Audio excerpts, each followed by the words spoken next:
Hello, this is George LeMieux, Chairman of the Board of the Gunster Law Firm, and you're here on Gunster's View from the Top. And today I have the privilege of welcoming and introducing you to my friend, Kelly Smallridge. Kelly is the President and CEO of the Palm Beach County's public-private partnership known as the Business Development Board, or the BDB.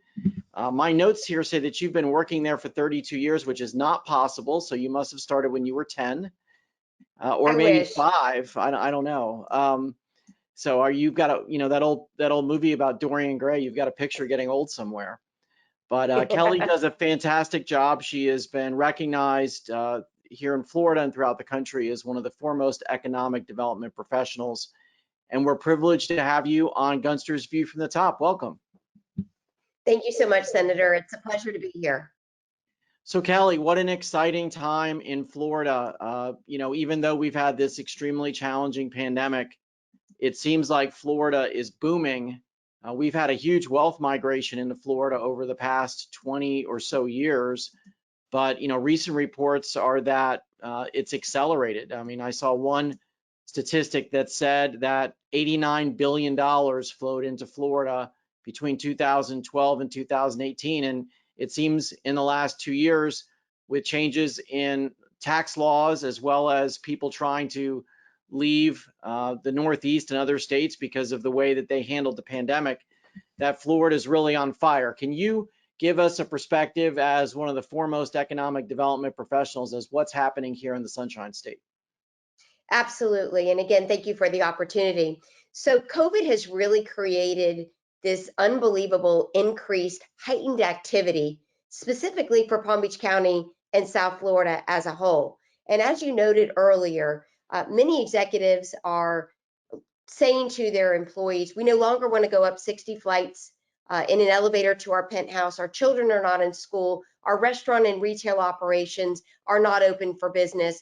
Technology has allowed us to understand that we could do business anywhere. Why not move our operations to a state where it's more affordable and businesses are open?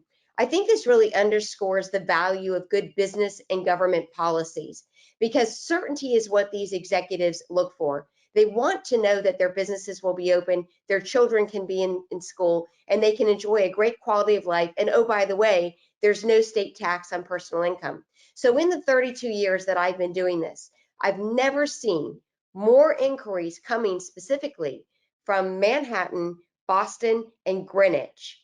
And while the amount of companies coming into this county span across 6 industries, there's no doubt that the financial service industry is fleeing the Northeast and coming to Palm Beach County and Miami. And I would say that Palm Beach County is leading the pack right now with a 7.4% increase in the number of jobs in financial services year over year. So again, increased activity, hedge funds, private equity, wealth management, all under the financial service umbrella, bringing good quality jobs that in many cases are paying 3 times the average salary of Palm Beach County. Yeah, it's fantastic, Kelly. And I know that, for many years now, at least a decade, you've been focused on bringing those financial firms here. And we saw a number of them migrate prior to the pandemic, but it sounds like that's only accelerated.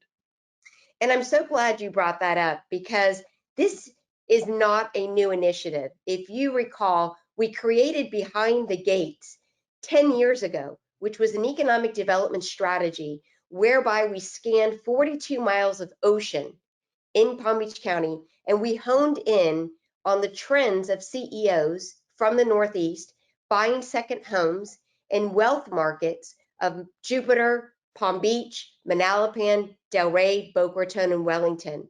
We amassed 173 names of executives that bought homes in our county that had absolutely no business presence. And I joke that it's somewhat of a semi-stalking strategy, in that we knew exactly where their home was, when they bought it, what they bought it for, and turned that into an economic development lead. So it started 10 years ago.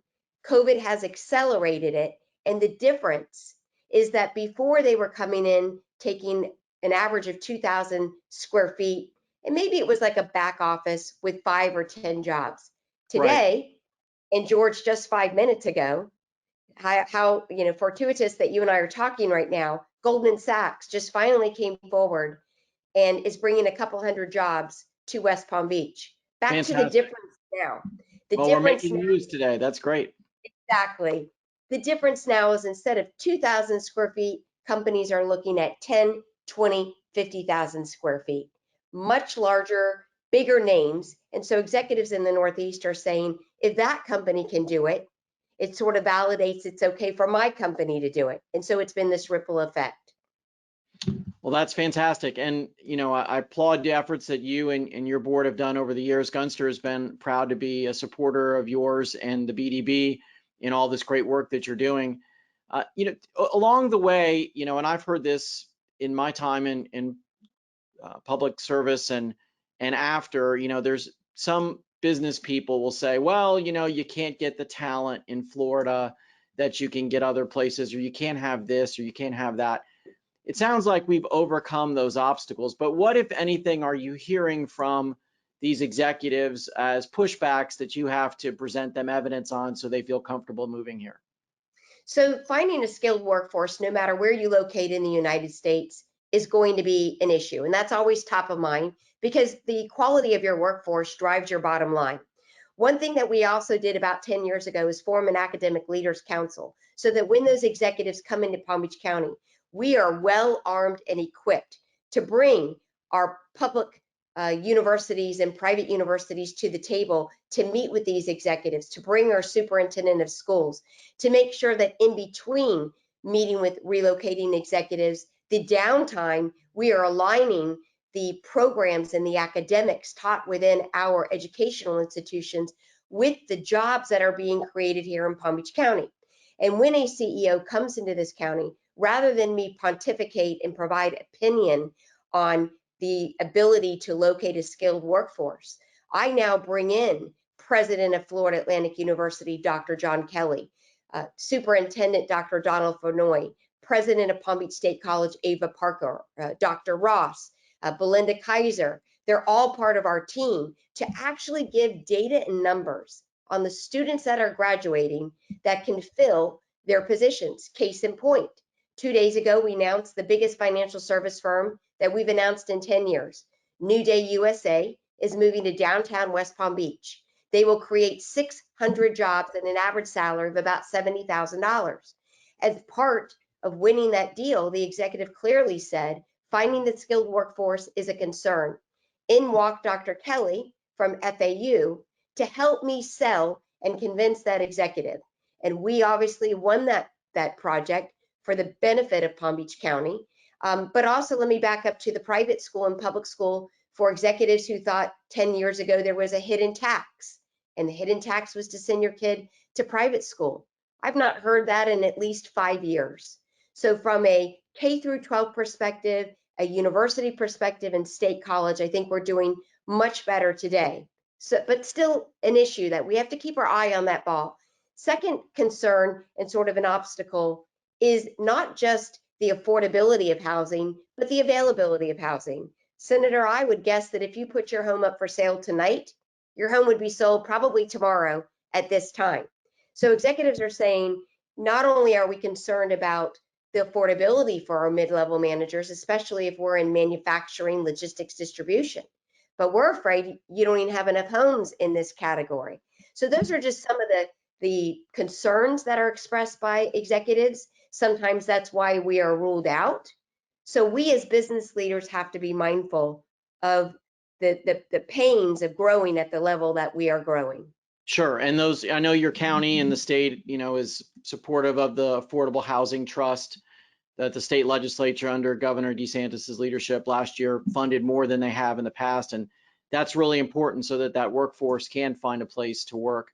Let me ask you to conclude by talking about some of the other strengths of Palm Beach County. I always tell folks when I'm speaking in Palm Beach County, what an unbelievable place it is because of its size, the biggest county east of the Mississippi, because of the diversity of its economy, varied business sectors, unlike a lot of other places in the state of Florida. So besides the financial sector, tell us about some of the other strengths of the county.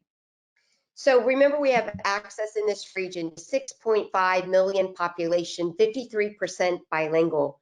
One of the only places in the state of Florida where you have access to 3 ports, 3 international airports, and now high-speed rail through Brightline that allows you to easily travel within our region and even go north at some point. This area is also blessed with 1,300 aviation aerospace companies that employ 20,000 at an average salary of $100,000. Palm Beach County is also home, thanks to your leadership, to 2 of the world's largest research and development institutes, leading to a growing life science and healthcare industry here in Palm Beach County, anchored by 15 hospitals and 90 pharmaceutical and medical device companies. Palm Beach County is also home, birthplace of the IBM PC, so our communications and technology industry with anchors such as 3C Interactive and Modernizing Medicine also diversify Palm Beach County's economy. Let's not forget about the multi-billion-dollar agriculture industry here in the western corridor of our area with crops such as sugar, rice, and winter vegetables. And then we also have a growing corporate headquarters industry in this county, as well as logistics, distribution. Amazon is on their 4th or 5th facility here in Palm Beach County, and then also a growing manufacturing operation. The average salary of this county is about $53,000, still very affordable for many of the executives coming into this area. It's an inclusive and diversified group of residents that certainly are have a great work ethic, all with the backdrop of a beautiful Palm Beach County with no state tax on personal income. Why not is what I say. Why not Palm Beach County? We don't shovel snow. Matter of fact, the snow is our fertilizer. We don't get up in the morning and get on subways. So this is one of the most beautiful and cost-efficient locations in the United States to do business. Well, I'm sold. Thanks, Kelly. Fantastic. We're so grateful to you. You're a treasure to our region and our state. Appreciate the great work that you do, and thanks for being part of Gunster's View from the Top. Thank you for your support. I appreciate the opportunity. Take care. Take care, Kelly. Thanks. Bye-bye.